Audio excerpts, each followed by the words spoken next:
Movie के start में हमें दो भाइयों को दिखाया जाता है, जिनमें से छोटे का नाम नेथन था, जिसको प्यार से नेट कहा करते थे। वो दोनों भाई चोरी छुपकर एक म्यूजियम में जाते हैं और वहाँ जाकर एक मैप चुराने की कोशिश करते हैं, पर तभी वहाँ पर दो पुलिस ऑफिसर्स आ जाते हैं और वो उन दोनों भाइयों को पकड़कर एक ऑर्फन हाउस में ले जाते हैं। दरअसल इन दोनों के पेरेंट्स नहीं थे और वो दोनों शुरू से ही ऑर्फन में रहा करते थे और नेट के बड़े भाई ने इस मैप को चुराने की बहुत बार कोशिश की थी, क्योंकि नेट और उसका भाई पायरेट्स के खानदान से बिलोंग करते थे और वो जो मैप था उसमें बहुत बड़े खजाने का राज छुपा हुआ था।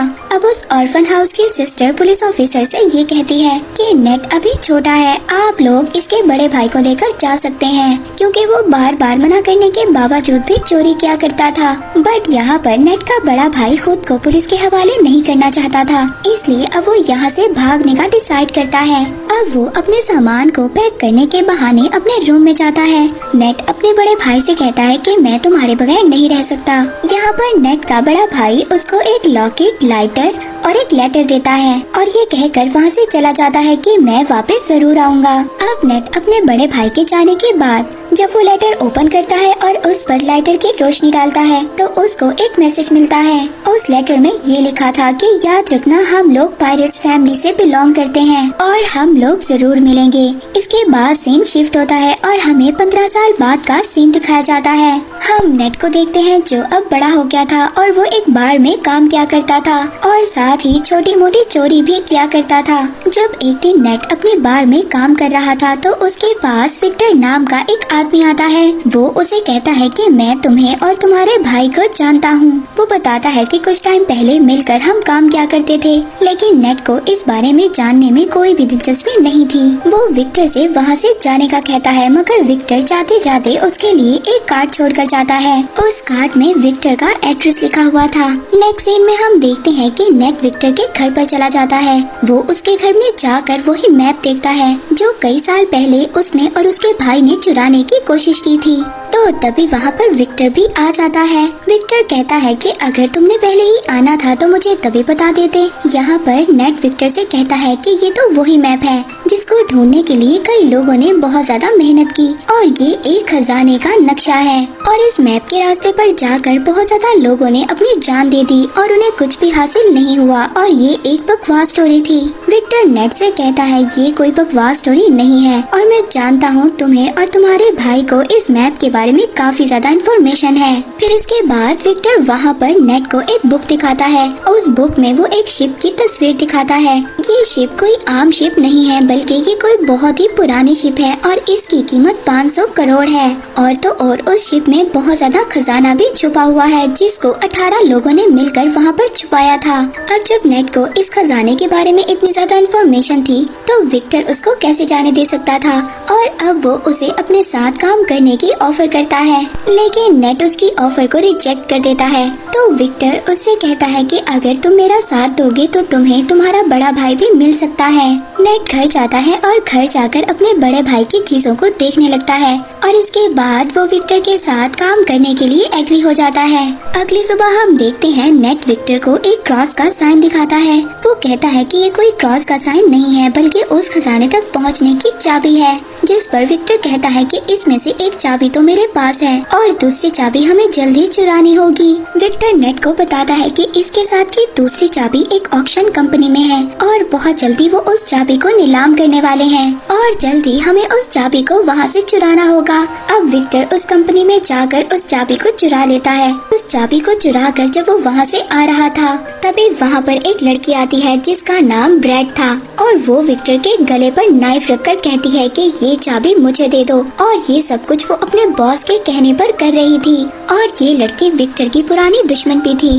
अब जब वो दोनों उस चाबी के लिए फाइट कर ही रहे थे तभी वहाँ पर कुछ गार्ड्स आ जाते हैं। विक्टर उन गार्ड्स का फायदा उठाता है और वहाँ से चाबी लेकर निकलने में कामयाब कामयाब हो जाता है। अब चाबी को लेते ही सार विक्टर नेट को लेकर बार्कलोना जाता है। वहाँ पर उनको फ्रेजर नाम की एक लड़की मिलती है। फ्रेजर विक्टर को पहले से ही जानती थी, मगर वो नेट को नहीं जानती थी। फ्रेजर विक्टर से पूछती है कि ये कौन है, तो विक्टर फ्रेजर से कहता है कि ये तो मेरा पुराना दोस्त है। यहाँ पर नेट को पता चलता है वो दूसरी चाबी विक्टर के पास नहीं बल्कि फ्रेजर के पास है। तो नेट विक्टर से कहता है कि तुमने मुझसे झूठ क्यों बोला। फ्रेजर कहती है कि शायद तुम इसके बारे में सही तरह से नहीं जानते। अब जब वो दोनों आपस में बहस कर ही रहे होते हैं, तभी वहाँ से फ्रेजर वो चाबी लेकर वहाँ से भाग जाती है। नेट फ्रेजर के पीछे भाग रहा था और फ्रेजर आगे आगे थी। फ्रेजर अपनी कार में बैठकर वहाँ से निकलने की कोशिश करती है, मगर नेट उसकी गाड़ी के आगे आ जाता है। तो वहाँ पर विक्टर भी आ जाता है। वो फ्रेजर से कहता है कि अगर तुम्हें सारा खजाना चाहिए तो ले लो, मगर ये तुम नहीं जानती कि ये चाबी कहाँ और किस वक्त लगेगी, और इन सब के बारे में सिर्फ नेट को ही पता है। ये बात सुनने के बाद फ्रेजर उन दोनों के साथ काम करने के लिए तैयार हो जाती है। नेट उन लोगों को बताता है कि बहुत सालों पहले उन 18 लोगों ने उस खजाने को चर्च में छुपाया था। अब वो तीनों चर्च में पहुंच जाते हैं। वहां पर पहुंचने के बाद नेट अपने भाई के दिए हुए कार्ड्स को पढ़ने लगता है, जिससे उसे ये बात कंफर्म हो जाती है कि वो सही लोकेशन पर है। अब वो तीनों चोरी छुपकर चर्च के बेसमेंट में पहुंच जाते हैं। वहाँ पर उनको चाबी लगाने की जगह भी मिल जाती है। वो चाबी की जगह एक स्टैचू के नीचे थी। अब यहाँ पर इनको ये बात नहीं पता थी कि चाबी को किस साइड पर घुमाना है। विक्टर बुक में पढ़ता है और कहता है कि दोनों चाबियों को क्लॉकवाइज घुमाना है। ऐसा करते ही उस स्टैचू में से कुछ एरोस निकलने लगते हैं, मगर उन तीनों में से किसी को भी कोई नुकसान नहीं होता। इसके बाद दोबारा से रिस्क लेते हुए नेट और फ्रेजर चाबियों को एंटी क्लॉकवाइज घुमाते हैं, जिसके बाद स्टैचू के पीछे से रास्ता निकल आता है। वो रास्ता एक गुफा से होकर जा रहा था। फिर नेट यहाँ पर विक्टर से कहता है कि हमें इस रास्ते से गुजरकर एक रास्ते से नहीं बल्कि दो अलग अलग रास्तों से जाना होगा। वो कहता है कि मैं और फ्रेजर एक रास्ते से जाएंगे और तुम अलग रास्ते से जाना। इसके बाद नेट और विक्टर अपने फोन को जीपीएस के साथ कनेक्ट कर लेते हैं। अब नेट और फ्रेजर एक रास्ते से जाते हैं, जबकि विक्टर दूसरे रास्ते से जाता है। उस गुफा के रास्ते से जाते जाते नेट और फ्रेजर एक बार में पहुंच जाते हैं। वहाँ पर एक और सीक्रेट रास्ता था जिसके बारे में कोई भी नहीं जानता था। वो लोग उस रास्ते पर जाते इससे पहले वहाँ पर कुछ लोग उन पर अटैक कर देते हैं। नेट वहाँ पर उस आदमी को रोकने के लिए फाइट करता है और फ्रेजर उस रास्ते को ओपन करने की कोशिश करती है। उस दरवाजे के ओपन होते ही नेट और फ्रेजर उस रास्ते से भाग जाते हैं। अंदर जाने के बाद अब उन लोगों को तीसरा दरवाजा नजर आता है, जो उसी क्रॉस वाली चाबी से खुल सकता था। फ्रेजर उस दरवाजे को खोलने की जैसे ही कोशिश करती है तो वहाँ पर पानी भरना शुरू हो जाता है, क्योंकि उस दरवाजे को खोलने के लिए दूसरे दरवाजे पर चाबी लगाकर पहले उसे खोलना होगा, जिसको विक्टर ही खोल सकता था। विक्टर दूसरे साइड वाले दरवाजे को खोलने की कोशिश कर रहा था, पर तभी वहाँ पर वही लड़की आ जाती है जिसने पहले भी विक्टर पर अटैक किया था और उन दोनों में जबरदस्त फाइट होने लगती है। दूसरी तरफ नेट और फ्रेजर पानी में फंस गए थे और वहाँ पर बेहोश होने वाले थे। विक्टर उस लड़की को मारकर बेहोश कर देता है और जल्दी से उस दरवाजे में चाबी को लगा देता है। इसके बाद नेट और फ्रेजर बच जाते हैं और सेफली उस दरवाजे से बाहर आ जाते हैं। अब बारी थी फाइनल दरवाजे पर जाने की, लेकिन कोई भी ये नहीं जानता था कि उस दरवाजे को कैसे ओपन करना है। विक्टर बाहर खड़ा एक होल में से उन दोनों को देख रहा था, पर तभी वहाँ पर नेट अपना दिमाग इस्तेमाल करता है। वो फ्रेजर से कहता है कि जाओ और विक्टर से दूसरी चाबी लेकर आओ, लेकिन विक्टर उन दोनों पर ट्रस्ट नहीं करता और दूसरी चाबी देने से इनकार कर देता है। लेकिन थोड़ी ही देर बाद विक्टर उस चाबी को दे देता है, क्योंकि उसके पास कोई और ऑप्शन नहीं था। नेट देखता है कि उस दरवाजे पर एक सिंबल बना हुआ था।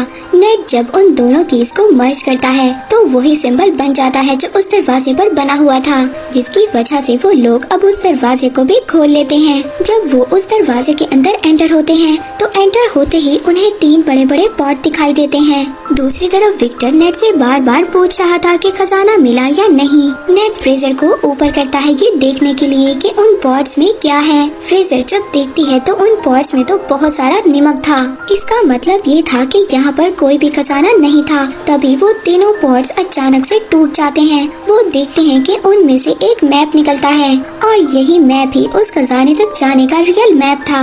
अब जब नेट मैप को देख रहा था तभी फ्रेजर उस पर गन पॉइंट कर देती है। वो कहती है कि तुम्हें क्या लगता है विक्टर ने तुम्हें सब कुछ सच बताया है? वो गन को नेट के सर पर मारती है और उसको मारकर बेहोश कर देती है। उस मैप को लेकर वहाँ से चली जाती है और जाते जाते उन कीज को भी ले जाती है। इसके बाद विक्टर नेट के पास आता है। वो देखता है कि नेट बेहोश है। जब नेट को होश आता है तो उन दोनों को पता चलता है कि फ्रेजर उनको धोखा देकर भाग चुकी है। नेट को जब होश आता है तो वो विक्टर से पूछता है कि मेरा भाई कहाँ पर है और तुमने मुझसे क्या छुपाया है? अब विक्टर उसको बताता है कि मैं और तुम्हारा भाई बहुत साल पहले खजाना ढूंढने के लिए निकले थे, जिसके लिए हमें एक बुक को चुराना था, मगर हमने उस बुक को तो चुरा लिया। इसके बाद जब हम वापस आने लगे तो मोरकाडा के लोगों ने हम पर फायर कर दिया।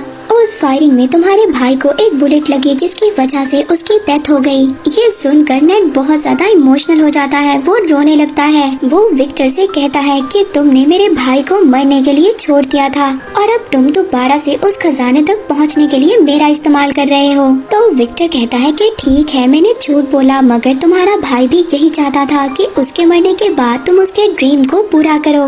नेट विक्टर से कहता है कि ठीक है, मैं उस खजाने तक अपने भाई के लिए जरूर जाऊंगा।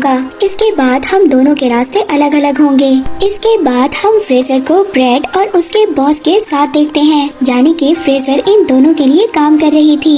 अब जो ब्रेड का बॉस था वो ब्रेड से कहता है कि आज के बाद तुम फ्रेजर के अंडर काम करोगी। और इसके बाद ब्रेड का बॉस अपनी पूरी टीम को लेकर खजाने की तलाश में प्लेन में बैठकर निकल जाते हैं और वो अपने साथ जरूरत के सामान को भी ले लेते हैं। प्लेन में बैठा ब्रेड का बॉस सबसे यही कह रहा था कि वो खजाना मेरा था और वो कई साल पहले मेरे खानदान से गुम हो गया था। लेकिन तभी ब्रेड अचानक से आकर पीछे से अपने बॉस का गला काट देती है। बॉस को मारने के बाद फ्रेजर अब ये समझ जाती है कि ये उसको भी मार देगी, इसलिए वो अपनी जान बचाने के लिए प्लेन्स में जो कार थी उसमें छुप जाती है। इस पर ब्रेड अपने आदमियों से कहती है कि फ्रेजर तुम्हें जैसे ही नजर आए तुम उसको फौरन से फायर कर देना। अब वो लोग फ्रेजर को वहाँ पर ढूंढ ही रहे थे, तभी हम नेट और विक्टर को देखते हैं जो एक कार की डिक्की में छुपकर उस प्लेन में आ गए थे। अब जब वो सभी लोग फ्रेजर को ढूंढ रहे थे, इस बात का फायदा उठाकर नेट और विक्टर उस मैप को चुरा लेते हैं। इसके बाद ब्रेड और फ्रेजर में भी फायरिंग स्टार्ट हो जाती है। वो एक दूसरे पर फायर कर रही होती हैं। विक्टर नेट से कहता है कि हमें मैप मिल चुका है, इसलिए हमें जल्दी से पैराशूट लेकर यहाँ से जाना होगा। यहाँ पर विक्टर पैराशूट लेकर जंप मार देता है, मगर नेट वहीं पर रुक जाता है और ब्रेड से कहता है कि तुमने मेरे भाई को मारा था।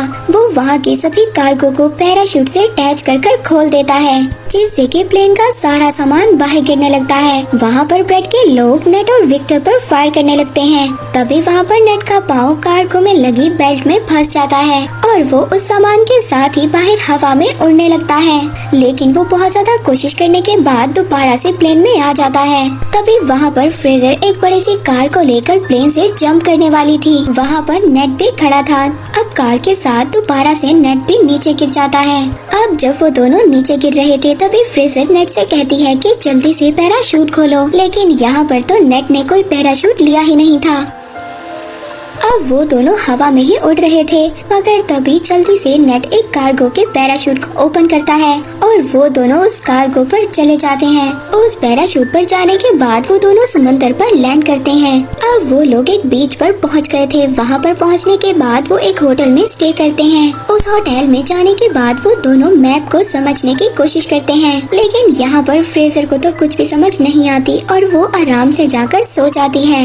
लेकिन नेट यहाँ पर पूरी रात मेहनत करता है और उस मैप को समझ लेता है और कुछ नोट्स भी बना लेता है। जब सुबह फ्रेजर उठती है तो वो देखती है कि नेट ने मैप को समझकर नोट्स भी बना लिए हैं और वो यहाँ पर दोबारा से चालाकी दिखाती है। वो उस नोट को लेकर खजाने के लिए निकल जाती है। नेट जब सुबह उठता है तो वो देखता है कि वहाँ से नोट गायब है और ये देखकर वो मुस्कुराने लगता है। दरअसल नेट ने उस नोट पर गलत लोकेशन को मेंशन किया था और जो रियल लोकेशन थी वो नेट के पास ही थी।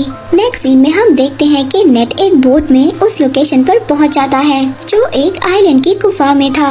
वहीं पर दूसरी तरफ ब्रेड ने भी नेट पर नजर रखी हुई थी। वहीं पर नेट पानी में जंप कर स्विम कर उस गुफा तक पहुंच जाता है, जहां पर वो दो बहुत बड़ी बड़ी शिप्स को देखता है जिसको ढूंढते हुए न जाने कितने लोगों ने अपनी जान को गंवाया था। उस उस शिप के जब नेट अंदर जाता है तो वहाँ पर उसको बहुत सारा गोल्ड मिलता है, लेकिन पीछे से तभी उसे विक्टर की आवाज आती है। विक्टर भी वहाँ पर आ गया था और ये देखकर नेट काफी ज्यादा डर जाता है और पूछता है कि तुम यहाँ पर कैसे आ गए। तो वो उससे कहता है कि क्या तुम भूल गए, तुम्ही तो मुझे अपने GPS से कनेक्ट किया था। अब जब वो दोनों मिलकर उस खजाने को देख ही रहे थे तभी वहाँ पर ब्रेड भी अपने लोगों के साथ आ जाती है। उन लोगों को देखकर नेट और विक्टर दोनों छुप जाते हैं। ब्रेड तभी अपनी पूरी टीम को बुलाती है और उन दोनों शिप्स को प्लेन के जरिए वहाँ से लेकर जाने वाली थी, क्योंकि वो ये जानती थी कि खजाने के साथ साथ उस शिप की कीमत भी करोड़ों में थी। अब विक्टर और नेट उस शिप से बाहर आते हैं। वो दोनों अब उस शिप को ही हाईजैक करने का प्लान बनाते हैं। वो वहाँ पर शिप के फ्रंट पर आते हैं और वहाँ पर सभी गार्ड से फाइट करने लगते हैं। यहाँ पर नेट भी सभी गार्ड्स को खूब मार रहा था। वो गार्ड्स को पानी में नीचे फेंक देते हैं। अब एक एक गार्ड को मारने के बाद वो प्लेन को हाईजैक कर लेते हैं। ब्रेड जब ये देखती है तो वो गुस्से में आ जाती है। वो दूसरे शिप से उन लोगों पर अटैक करवाती है। विक्टर ब्रेड और उसके लोगों से बचने के लिए हेलीकॉप्टर को तेजी से उड़ा रहा था, मगर यहाँ पर ब्रेड तो उसके पीछे ही पड़ गई थी। इसके बाद ब्रेड के लोग नेट के शिप पर आ जाते हैं। वो सभी लोग नेट से फाइट कर रहे थे, पर तभी ब्रेड सामने से आकर नेट के शिप से टकराने ही वाली थी। नेट पुराने कैनन से ब्रेड के हेलीकॉप्टर पर अटैक कर देता है, जिससे उसका हेलीकॉप्टर डिस्ट्रॉय हो जाता है और तभी उसका शिप भी एक पहाड़ी से टकराता है और पूरी तरह से डिस्ट्रॉय हो जाता है। मगर ब्रेड वहाँ से बच जाती है और अब वो नेट के शिप पर जंप करती है। वो नेट से कहती है कि जो मेरा नहीं हो सकता वो किसी का भी नहीं हो सकता, और इतना बोलकर वो शिप के एंकर को समंदर में फेंक देती है, जिसकी वजह से शिप और हेलीकॉप्टर आगे नहीं बढ़ पाते और विक्टर का सोने से भरा हुआ बैग भी नीचे गिरने लगता है। वो अपने हेलीकॉप्टर को ऑटो पायलट कर उस बैग को बचाने जाता है। उधर नीचे शिप पर ब्रेड और नेट की आपस में फाइट हो रही थी। नेट अब किसी तरह से बचते बचाते हेलीकॉप्टर पर चढ़ने की कोशिश करता है और उसके पीछे ब्रेड भी आ रही थी। विक्टर यहाँ पर गोल्ड से भरे हुए बैग को सेक्रीफाइस कर देता है। वो ब्रेड पर देकर मारता है, जिसके बाद ब्रेड पानी में जाकर गिरती है। लेकिन तभी वो शिप जो हेलीकॉप्टर से लटक रही थी उसकी रस्सी भी टूट जाती है। अब नेट को तो विक्टर किसी तरह से ऊपर खींच लेता है, लेकिन वो पूरी की पूरी शिप ब्रेड के ऊपर गिर जाती है, जिसकी वजह से अब उसकी डेथ हो जाती है और वो शिप वहीं पर टूटकर तैरने लगती है। नेट विक्टर से कहता है कि हम ये गोल्ड अभी भी हासिल कर सकते हैं, लेकिन विक्टर उसको मना कर देता है। वो कहता है कि अब ये सारा सोना गवर्नमेंट का हो चुका है और वो लोग उसे लेने के लिए आ रहे हैं। जिसके बाद विक्टर दुखी होकर हेलीकॉप्टर चलाने लगता है। तो नेट उससे कहता है कि दुखी मत हो, और फिर वो एक एक कर गोल्ड को अपनी पॉकेट से निकालने लगता है और वो दोनों खुशी खुशी जाने लगते हैं। मूवी के लास्ट में हम देखते हैं कि एक मोटर बोट नेट और विक्टर का पीछा कर रही है, जो कि कोई और नहीं बल्कि फ्रेजर ही थी, जिसको नेट ने बेवकूफ बना दिया था। हम देखते हैं कि नेट का भाई अभी भी जिंदा था, जो कि एक जेल में बंद था। और इसी के साथ ही मूवी यहीं पर एंड हो जाती है।